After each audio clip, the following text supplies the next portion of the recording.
இந்த ஒரு பெண் தன்னுடைய சூழல உள்ள டேமேஜ சரி செய்ய இந்த செப்பல் தைக்கிற நபர்கிட்ட கொடுத்துட்டு சரி பண்றாங்க. பின்னாடி எவ்வளவு அப்படின்னு சொல்லி கேட்க அந்த வயசான நபர் 200 அப்படின்னு சொல்லி சொல்றாங்க. இந்த பெண்ணு இந்த பணத்தை எடுத்து கொடுக்கும் போது அவங்க வச்சிருந்த பணத்துடைய ஒரு கட்டு கீழே விழுந்துருச்சு. இந்த பெண்ணு இதை கவனிக்கவே இல்ல. அப்புறமா இந்த நபருக்கு 550 ரூபாய் எடுத்து கொடுக்குறாங்க. இந்த வயசான நபர், மேடம் என்கிட்ட 500 ரூபாய்க்கு சில்லறை இல்ல மேடம், உங்ககிட்ட சில்லறை இருந்தா கொடுங்க அப்படின்னு சொல்லி கேக்குறாங்க. இந்த பெண் அந்த பணத்தை எல்லாமே உங்களுக்கு தான் நீங்க வச்சுக்கிறீங்க அப்படின்னு சொல்லி அந்த இடத்த விட்டு கிளம்புறாங்க. இவரு அந்த பணத்தை அவருடைய பாக்கெட்ல வைக்கிறாங்க.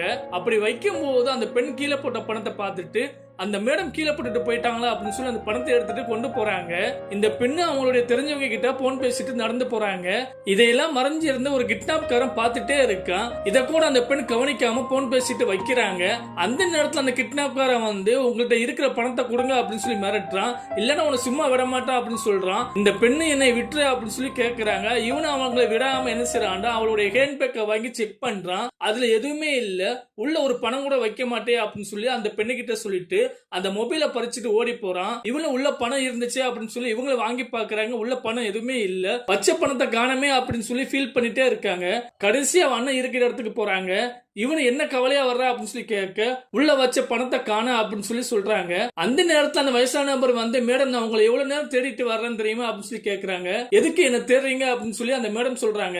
அப்பதான் நபர் சொல்றாங்க, உங்களுடைய பணத்தை நீங்க கீழே போட்டு வந்துட்டீங்க, இங்க பாருங்க அப்படின்னு சொல்லி அந்த பணத்தை கொடுக்குறாங்க. இந்த பெண்ணு அந்த பணத்தை வாங்கிட்டு ரொம்ப சந்தோஷப்படுறாங்க.